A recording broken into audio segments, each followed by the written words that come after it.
Welcome to you all.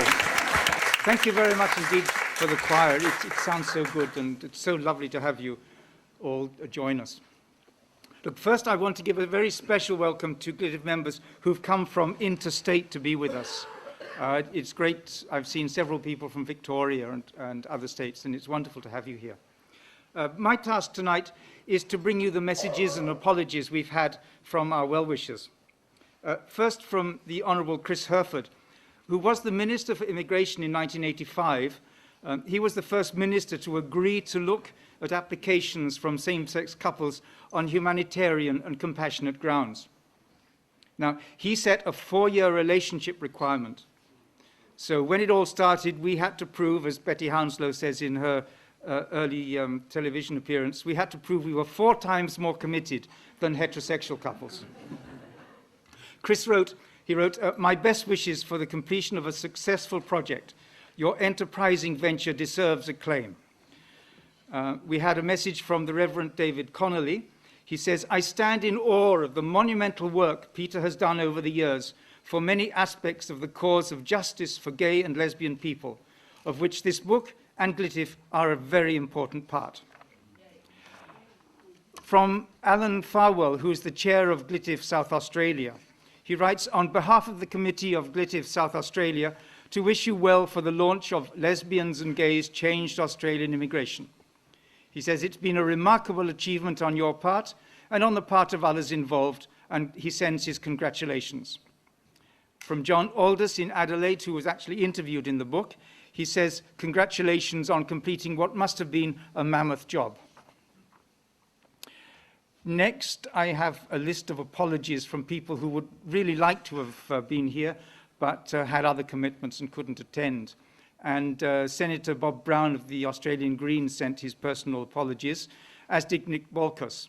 Nick, many of you remember, I certainly do, was the man that signed my application to be granted a visa. The Lord Mayor of Sydney, Frank Sauter, sent his apologies, as does Julie Regan, the President of Mardi Gras. Sadly also, Lachlan Ritchie is our senior advisor. He's away in Melbourne at the moment.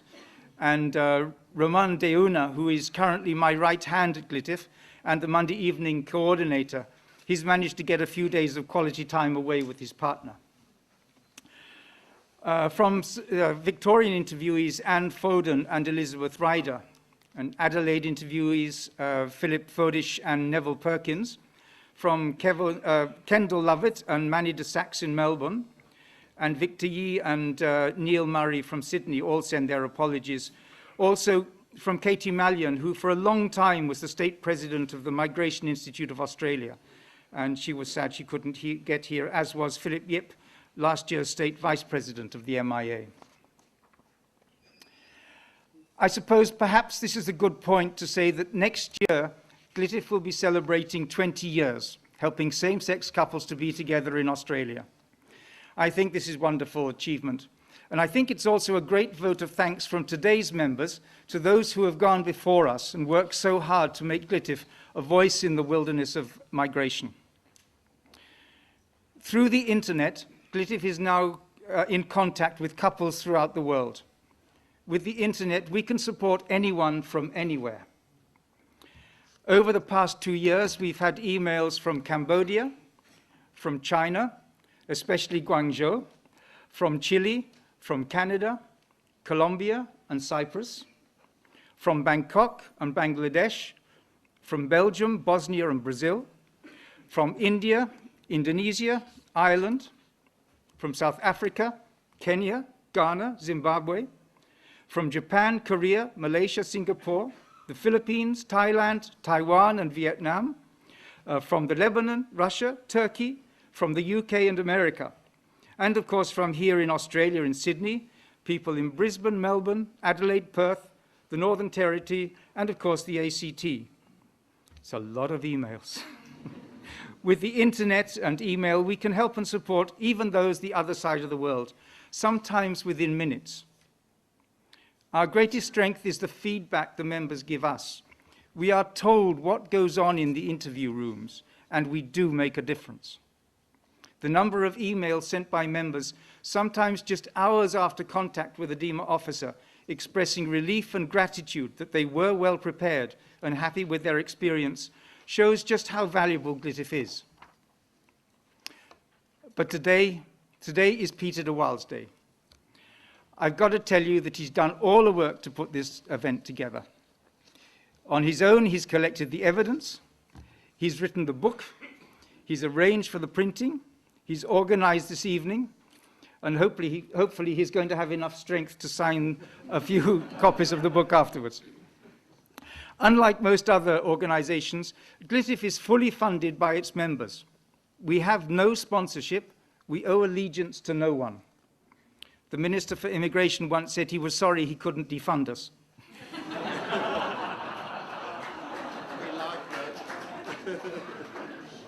Before I introduce Peter, I would like to mention that a great part of GLITF's funding comes from the sale of the GLITF guide for applicants applying for the interdependency visas. We've just sold out of the second printing of the 7th edition.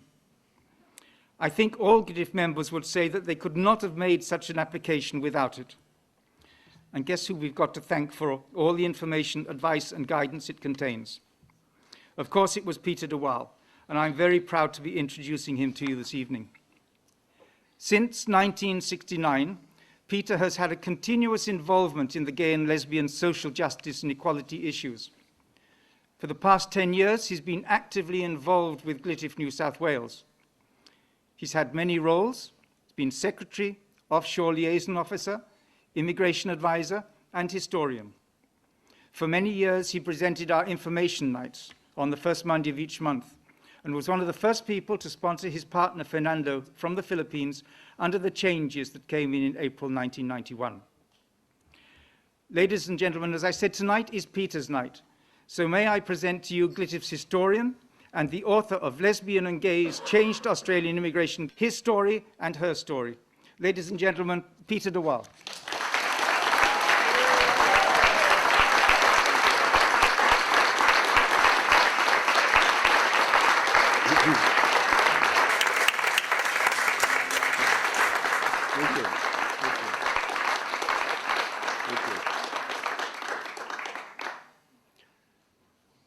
What an awesome task.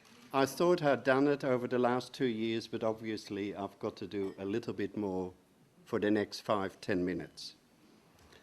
Now, I could go on for an hour, 2 hours. If you were all sitting down, no doubt that's what I would do. I would give a wonderful lecture about GLITF and its wonderful achievements, but I will make it very brief because you're all standing up and I know it does get tiring.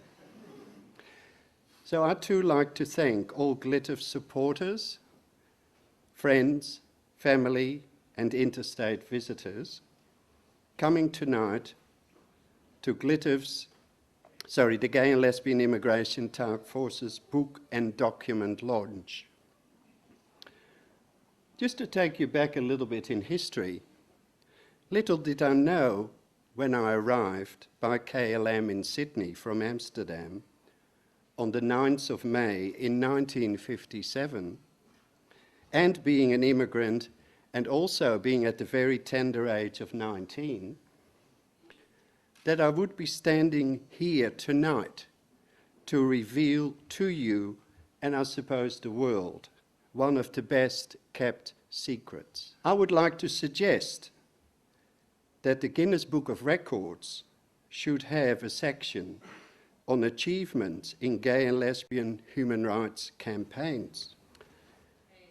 No doubt, GLITF's achievement would most certainly appear as one of the shortest, but obviously the most successful ones. GLITF started around April 1983 through a coincidental meeting of Betty Hounslow. And Betty, as usual, a very resourceful and committed worker at the Merrickville Legal Center, she met up with a same-sex couple who desperately needed some immigration advice. This was the genesis of what became GLITF, and, I think another important part to add, most likely the first gay and lesbian, multiracial, multicultural lobby, self-help and support group in Australia.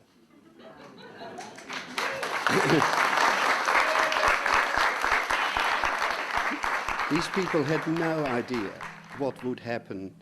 Betty encouraged them and other people, and they went ahead and lodged an application. So the GLITF pioneers went into uncharted waters in order to stay together with their overseas lovers. They indeed were extremely courageous. This early group of people changed the Australian immigration law and procedures in a very short period of time, namely only 8 years. They transformed the Australian immigration system from exclusion to inclusion. For homosexuals in general, the exclusion from all the rights and privileges enjoyed by our heterosexual sisters and brothers in this society is something most lesbians and gays are familiar with. However, GLITF's contribution to changing exclusion to inclusion is something which needs to be publicly acknowledged and celebrated at the same time. GLITF's human rights success has been kept a secret for far too long.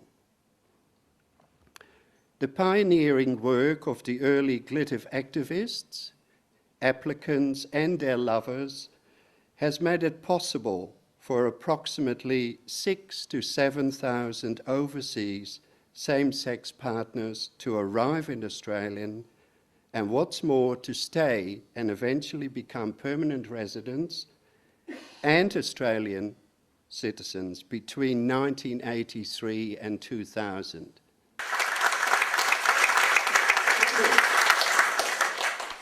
I'm very proud to be part of an organisation that has and still does contribute to Australia's cultural, linguistic and social diversity.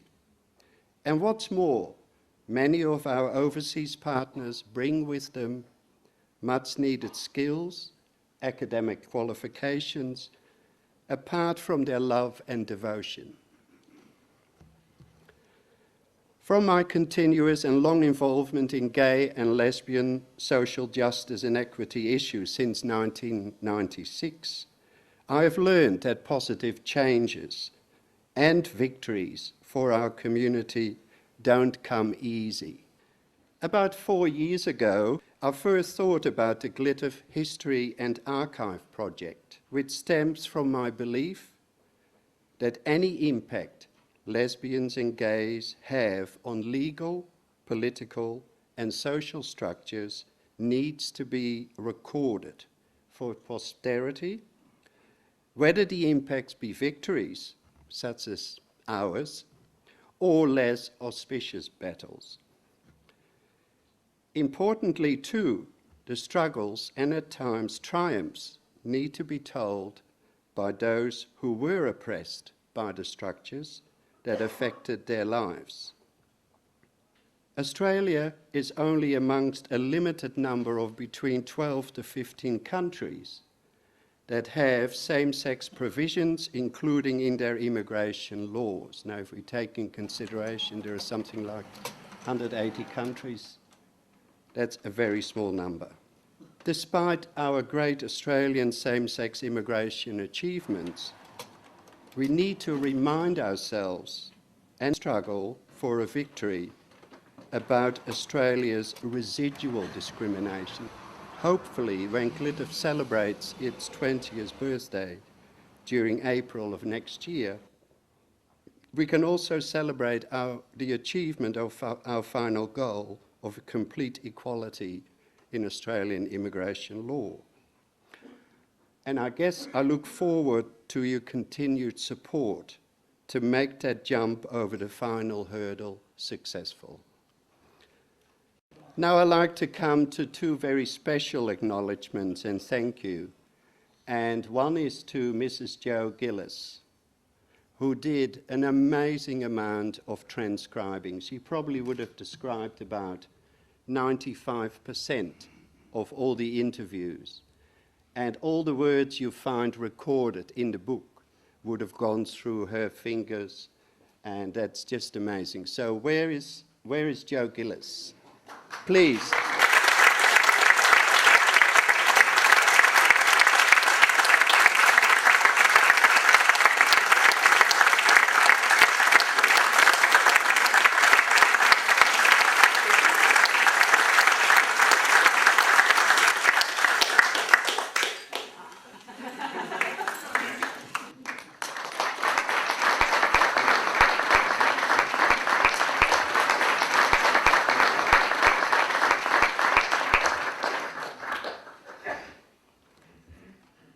The last special acknowledgement I want to make is for Ian Black.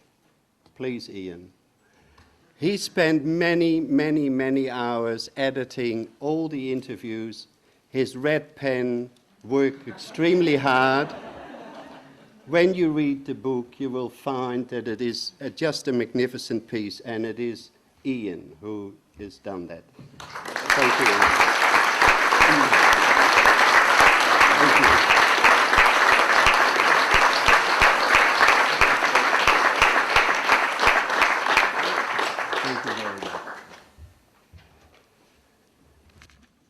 Now I'd like to introduce our very special guest speaker, Bob Debus, the Honourable and New South Wales Attorney General, and of course he holds many more portfolios, but there are too many to mention, but I think he's happy with just being the New South Wales Attorney General.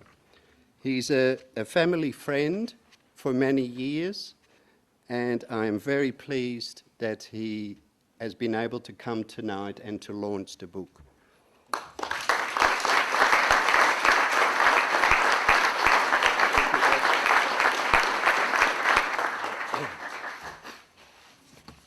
Thank you, Peter. As is the habit of members of Parliament, I should acknowledge those of others of my kind who are in the room, and there are in fact a great many. Meredith Bergman, Jan Burns-Wood, Clover Moore, Arthur Chesterfield Evans, Milton Orkopoulos, Tanya Plibisek, Laurie Ferguson, and Bruce Childs, who's a retired senator, and Marcus Einfeld, who is a retired judge. He may have left the room now. And Chris Poplik is in another category.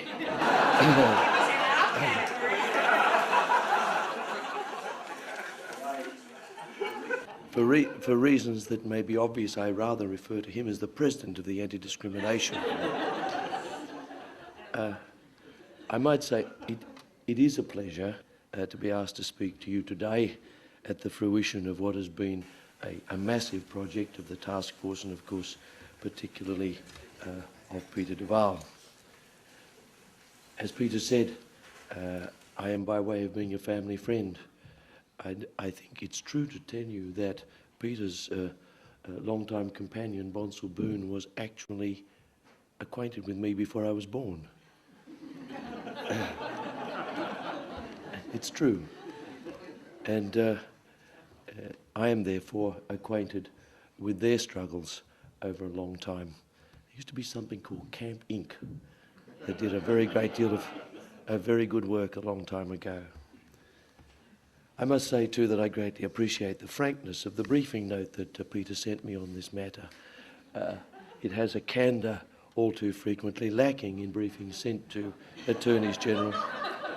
And it tells me, consistent with his advice to himself, I now see, that because there is no seating in the room, a short speech would be appreciated. So I have vowed nervously to do my best to comply, though I must confess that it had a rather inhibiting effect on me as I scratched out a few words last night. And you'll probably hear there's some doubt as to whether my voice will actually last to the end of even those words. I should like to be able to claim, by the way, that in my capacity as Minister for Emergency Services, I've strained my voice heroically shouting above roaring bushfires as I direct firefighters off the back of a truck. But actually we've got professionals to do that, and my vocal problem has a far more prosaic origin. The Gay and Lesbian Immigration Task Force History and Archive Project documents the ordeal experienced by lesbians and gay men in their efforts to keep their partners with them in Australia, and in particular their struggles over decades with the federal immigration authorities. As the book reveals, ironically, as the shackles of the White Australia policy were being loosened in the 1960s, a proliferation of other restraints and restrictions grew up, with destructive effects upon the lives and the happiness of many gay and lesbian couples. By 1978, the so-called 9 Principles of Immigration were enunciated by the then Minister Michael McKellar. Though in many other respects a relatively liberal immigration minister, his principles set in stone the notion that the family unit, for the purposes of immigration legislation, was to be derived from what was described as, and I quote, the Australian norm.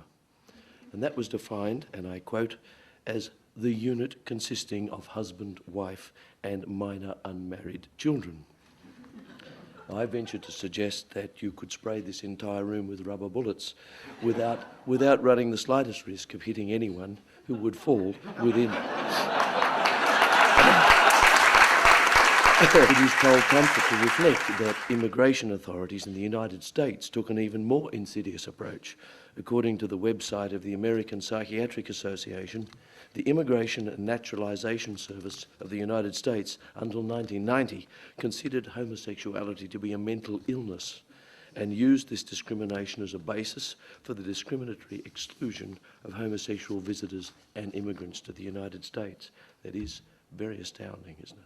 A practice opposed, I should say, by the psychiatric profession itself and ultimately overthrown.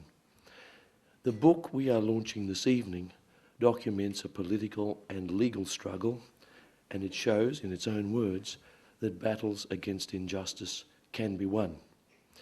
Members of the gay and lesbian community in New South Wales are very experienced in fighting such battles.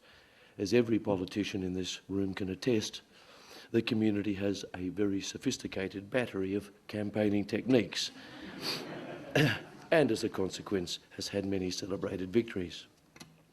Most famously, of course, there's the Gay Mardi Gras itself, which began in a very raw and angry style as a protest march against injustice.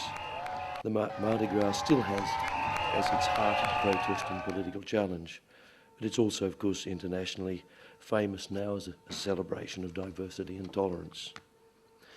There are strong advocates of reform, both outside and within government.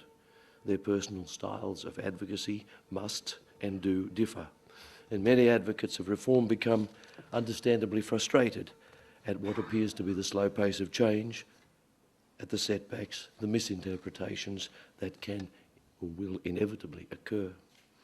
Chris Public is one of the most vigorous and effective lobbyists inside and outside government.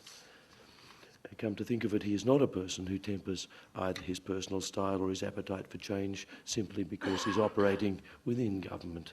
He has an agenda of the most important reforms needed by the community in New South Wales, and he and I continue to discuss the best means of achieving them. I must say that I was proud to be part of a government which in 1999 passed the Property Relationships Legislation Amendment Act. That was a measure conceived by my predecessor, Jeff Shaw, which granted same-sex couples legal recognition in at least most areas of New South Wales law. It's been the most significant piece of law reform for gays and lesbians since discrimination against homosexual people was made unlawful in 1982. I had the privilege of voting for that measure too, as a very new young person in this Parliament. And it is indeed instructive to reflect upon the violent abuse and acrimony and the political division which surrounded the passage of that measure in 1982, a measure which now appears merely fundamental to a civilised society. I know it's got some bits that you'd like to change too.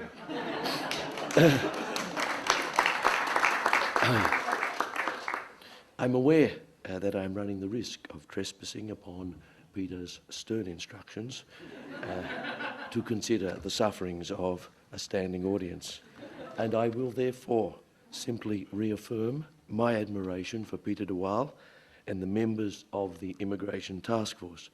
This book tells the story of a very diverse group of human beings who campaigned over decades to achieve extraordinarily significant social and legal change.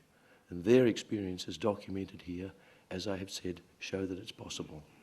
The long, dreary meetings in cold community halls, the terrible coffee in styrofoam cups, the bitter fights over the wording of a pamphlet or submission are all ultimately worthwhile.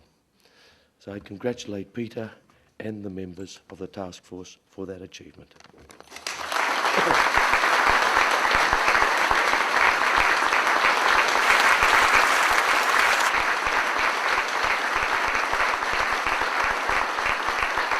Thank you very, very much, Bob. Look, the Task Force Committee would love to present you with a copy of the book.